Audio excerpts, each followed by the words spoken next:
omo na omo ye grey hat hackers omo destroy omo say omo nam na omo hwehwe loopholes na omo wi omo report ya ma wo owner no omo na omo ye grey hat hackers.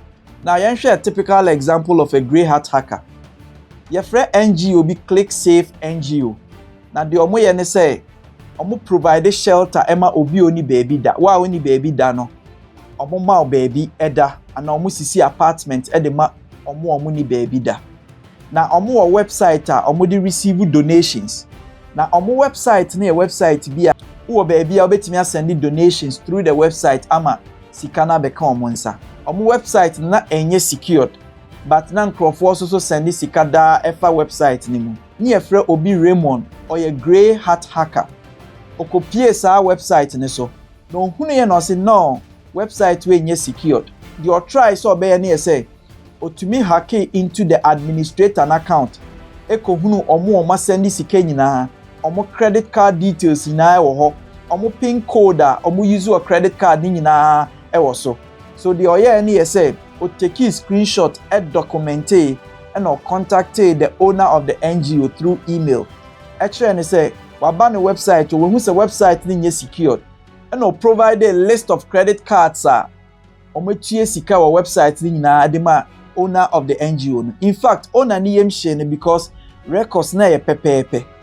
No catch owner ne say opera obetima boa na ama wa solve. Owner ne invite Raymond ma oba office. Emma oni omo be discuss Raymond boa omo resolve bibia kama. Omo wie na NGO no eda na say for a good worker oye. But before Raymond ebe pie no na owner no e catch ne say next time emanem fa ne pekeke embonra obi a website mu at least contact yen first ti ebe ma okwan a ansa na waye but men fiti prekope embonra website mu en hack yen admin enko yi list of payments with the payment credit cards non printing fam brain e wom se waboa ye de ba next time no try ne contact ye first ye ma okwan a ansa na wato aso ye have typical example here. Raymond indika and contact you omo ansa or the ne pe ene borrow omo platform ni mu e hack admin no e koyi records no e prepare the documentation and offer owner no ne discuss omo ye grey hat hackers. I believe say explanation na clear. The next type of hackers me person me come ho asem ye type be from script kiddies omo ye hwan mo yen share your screen so. A script kiddie is an amateur hacker who uses pre-made tools, scripts, or point-and-click exploit kits written by others instead of writing their own code or understanding how attacks works.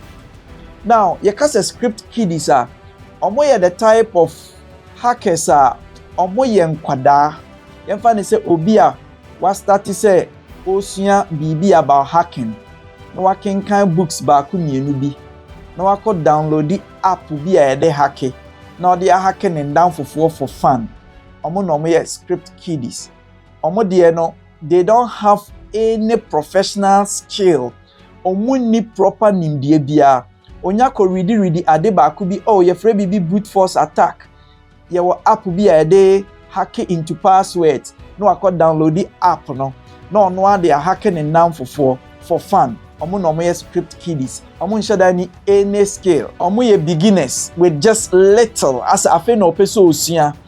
Ohun niama ba ku mienu bi onya software bi o internet so a was started practicing the hacking for. Omo no me script kiddies. Then omo ye they use ready-made tools or codes to hack, mostly for fun or mischief. Omo ye nkwada omati bibi about hacking. Afe no omo sua bibi kakra about hacking. Omo download the software ba ku mienu bi a omo dey practice. E dey hack omo down for fun. Omo no me script kiddies. So omo dey no enshada anya that serious. Omo ye another type of hackers. Omo dey any annoying as omo di agro something like that. Omo no me script kiddies. Now remember an example of a script kiddie how they operate. Your friend branch be prince. Na prince will be outside dia grow internet so pa na niji internet so ye. To copy bibi and your friend brute force attack. say ekwan a obefa so obetimi dia hack obi password to onenam internet no ko hu tool bi a friends download the tool need to ne computer so or started so they hacking enough for passwords obeya friends hacking skills no form o she serious hackers na almost like programmers omo programming software because e was so unknown no be chere software ne de emrambe the prince ne de okofa ready made software a hacker bi aye dada na ode be hacking enough for fun omo near from script kiddies now yanko the next type of hackers is also what our system ni mo the next type of hackers ye from hacktivist omo ye hwan mo yen hwe yen screen so a hacktivist hacker is someone who uses hacking skills to promote a political, social or ideological cause rather than for personal gain or profit. This group ne de omo de no enye mfaso no omo pe. Omo within a country. Omo de hwe political, omo de hwe social, omo de hwe ideological cause. Most of times no omo hwe country ni mu den na ekoso a enkoye. Government na owoso no or misuse funds ana minister na owoso no or misuse funds ana bibi koso wo oman ni mu a emwa de omo ye ne say automatically no omo come together then omo be hack government na get their evidence omo nya evidence ni wi a na omo de ato internet so say obi a mbehwe to omo de no they always want to do the right thing country no omo wom no omo fair and just adenti na oye minister odasika no na o misuse funds omo mpene omo be dig into what you are doing omo be get all the facts and evidences by hacking omo wi a omo publish ama obi ehunu omo na omo ye hacktivist na yento aso they are motivated by politics activism or social causes so omo de ne de omo nso nsem hunu so omo system ni mu bibi nkoso organization bi ewo country ni mu na se oye bibi a enkoyi a omo de omo ni besi organization ne so omo be hack into database no mo yi facts bia evidence bia omo pe omo wi omo publish na omo gu ani mase omo no mo ye hacktivist now then omo ye yenhwe they attack websites or leak data to protest or leak data to protest. Yansanto aso they hack to protest, expose or draw attention to an issue. I mean take you on the they hack to protest, expose or draw attention to an issue. It is hacktivist ne de omo nsuso nsem hunu so issue bi cause or country ni mu no omo ani nji ho a omo be hack omo be get omo evidence omo wi omo publish egu ani mu ase omo no omo hacktivist omo so nya government nko every organization e wo country ni mu a mo ye bibi a omo ani nji ho no omo be ka bom abe hack omo wi a omo publish on the internet ama obi ehunu mo bad deeds amoye omo ne from hacktivist omo key idea ni eden their goal is activism through hacking not money but their actions are still illegal if done without authorization and okay because yedi kan say obi oye white hat hacker there e was say mal authorization by hacktivist ne there omo hia authorization omo abebo ewura system which is illegal omo nya records omo pay wi a na omo publish into hwe omo key idea na their goal is activism through hacking not money so omo de enye sika na omo pe omo mfa sika anya hwe they just want to do the right thing they just want to expose they just want to leak obehwe yesi minister we di sika they will target the minister they will hack into records omo wi omo publish the egu ani mase omo na omo ye hacktivist okwa abrochi that some of the hacktivist groups ni be you the anonymous group you the lawsec you the chaos computer club you the legion of the doom and so on and so forth omo ye known but ye nim baby omo wo on the internet omo ye known ye friend anonymous ye de ye ndwumedi ni say ye be expose government ye be expose organization but omo makika bo maye anonymous no nobody knows them sanity hacktivist no Omo de enye sika na omo pe say the right thing must be done. Bibi nkoye o country ni mu, bibi nkoye o organization ni mu, bibi koso o country ni mu a destroy the image of the country a omo be hacke, omo be get omo evidence, no ma publish it, no ma expose. Omo no omo the hacktivist. Now yen share an example I depict kwan a hacktivist ni bi eye omo adwuma. Oman bi a ye friend a click save country. President no eyi ni ministers. No yi one minister bi a ye friend no Minister Edward, ono no Minister for Finance. Na Edward intentions no bad. Say, oman ni sika no Edward di ninsa bom they running in properties, they running in businesses and so on and so forth. Inti Edward talk so ma one group bia na omo ye hacktivist na omo ni nje the Minister Edward no. So what they did was almost started some more research about Minister Edward. Baby and the properties, baby a wesisi hotels, ne baby and the companies, ni nyina wo. Almost try some more a lot of research. Almost hack into the database mu, receipts of transactions, awaye, and so on and so forth. Omunya almost facts ni nyina ewie no.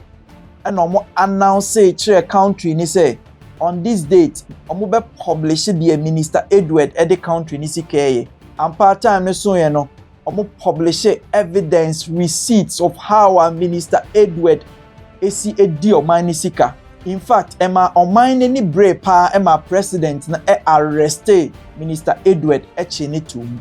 Ye be example where ye be hu say hacktivist no omo anje permission from Minister Edward ho.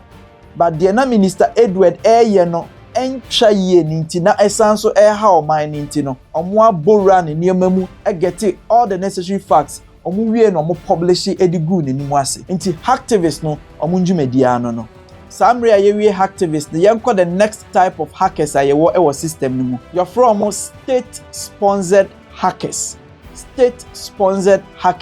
Yakase state sponsored hackers omo ye hwan yenhwe yen screen so. A state-sponsored hacker is a hacker or group of hackers who work on behalf of government to carry out cyber attacks against other nations, organizations, or individuals. State-sponsored hackers. Medical culture say you can say hackers are any hacking via na bad. Now state-sponsored hackers, that means oman no na sponsor omo. Edi omo aye adwuma. Government no na sponsor omo edi omo aye adwuma. Ti yakase state sponsored hackers na omo di omo dwumadia na ye say government no na back omo. Government no na sponsor omo. Se na be ya government betimi use omo di fight cyber attacks from other nations. Yamfa ne say one country fight another country through cyber. State-sponsored hackers no betimi agina ho solve that problem na ma government no. And now say organization within the country bi wo ho a e was a government need to me fight probe into their stuff. State-sponsored hackers can do that. After so no individuals or country ni mu na omo ye niema bi a enso ani a government betimi use omo de enya facts bi omo pe bia. To omo no omo ye very strong because a whole government and a bo omo chidom. Now, me say no, me ma a typical example. Enche bia na the president of Ghana ebe ma speech bi. E can be about how our bloggers are use hate speech. Ome enjaya state ni betimi find you using their IP address. So onti ya yenhwe ye screen so ni entie the president Mahama e kan. This bureau now has the technology to use your IP number and find you wherever you are. So I'm sending a signal to Ghanaians that we can find you those doing those hate speech and things. We'll use your IP number, we'll trace you. And when we trace you, we'll deal with you under the criminal code for inciting violence and disturbance of the peace. But I believe that beyond that, we must start making regulation for this new media because it's unregulated. And so anybody just takes a phone and says, oh, this plane crash, I wish that so and so had been the one in the helicopter and had died. And dwarfs have eaten him in the forest. I mean, why would you say something like that? And so we need regulation for that new emerging media. But in the meantime, the National Signals Bureau has been given the full authority to track down people who do that kind of thing and bring them to be sanctioned under the criminal code. I believe sir Utie dear President Mahama Kane. Emra making that statement, a lot of people were saying, oh, and possible, and so on and so forth. So Utie or say National Signals Bureau were more the authority to do that. Yama obi authority so I say saying all the necessary equipment be here to do that and what their disposal. Ask yourself, say internet crowd who use the year you media unye free hand. Service providers no the ma no omunye free hand. Almost the mawa records ben almost so. And answer urefi say police betimi ama report say Jifako telecommunication ho no mon fan track obi down mawa na. 100% possible. Inti mesrel and then my child be a friend state sponsored hackers. State sponsored hackers. Medical so catch you say cause a hacker nye obi or a bad person. Ejina de ude or skill na ye. Now state sponsored hackers no so omo ye very skillful. Oma benye, they know their work. So imagine say a whole government back omo. Say tracking nipa we mame. It is 100% possible. Mesre mi nuano mo amu use hate speeches yenye very careful. Internet swagu die no very serious. Enya agro keke. Digital footprint and a digital blueprint na ewo ho. It can be traced to you. President Mahama can say, oh yes sir, they will track you down. Omo ye highly. Enye say oye script Kiddies. Omo ye highly skilled. Yentu aso well funded. Obia oye highly skilled. Ayesa so di sika asa supporting. Well funded and operate secretly as part of the nation's cyber warfare or intelligence unit. They are highly skilled, well funded, and operate secretly as part of the nation's cyber warfare or intelligence unit. Dear President Mahama Khan, you're taking it very serious because state-sponsored hackers, are highly skilled, are well funded. Because government na ebo omwechi dom eye dwumedia omudi ama government no timesremo yenye very careful yenhwe yenhusiye ama use hate speeches on the internet because bibi ye bia no yen digital footprint and yen digital blueprint na ewo ho. The final type of hackers are me pesa me kan omo ho ase from disgruntled employees and as insider threats. Disgruntled employee and as insider threats. Omo ye hwan mo. Yenko yen screen so. A disgruntled employee hacker is a former or current employee who uses their authorized access or insider knowledge to harm the organizations out of anger, revenge, or frustration. It is that kind of people, that kind of hackers here. Omo revenge the specific organization based on a bufuo and answer opese or revenge organization based on their policies be at the ninja hon. Omo the kind of hackers are omo within organization no mo ye omo adwuma fine but bibia koso omo ninja hon na ama omo buafu na omo pese omo revenge organization no na omo use omo skill ne omo access omo wo organization ni mu esa dia fight yet organization no omo na omo ye disgruntled or insider threat hackers.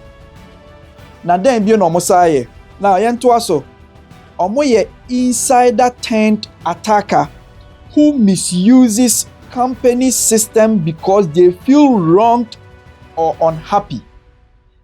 They are an insider turned attacker who misuses company systems because they feel wronged or unhappy. So that kind of people no there company no mo wom no men show mo bufuo and I say men nya de ma enhye no na ne buofu na wa start sorry tiawo facts bi owo bia no was starting leaky company information to the general public without the company's authorization. Then na ya omoye 1 deleting or leaking company data. Company data are confidential, are precious to the company no. They will just leak it and also be delete emboye nyina. Sa na omotie. Then biom sharing confidential information with outsiders. Company be one competitor, but based on say ni buefu and a company na ya ade an ninje ho and a company ni policy be aba na ninje ho nintinu. No de ebufuo asesa company confidential stuff no e de akoma competitor just to ruin the company no ye ejuma. Omo no mo ye disgruntled employee and also omo ye insider threat. So type of hackers no mo ye very dangerous. Omo company information dada, confidential information dada.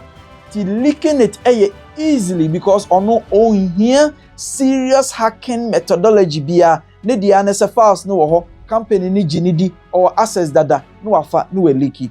Now yen show omo key point ne den because they already know the company system. Insider attacks like this can be especially dangerous and hard to detect. Yes, unlike the others now, obe take years, obe take months, obe take days, they are checking the loopholes of the firm and san wa boere mu no. We de owo mu dada.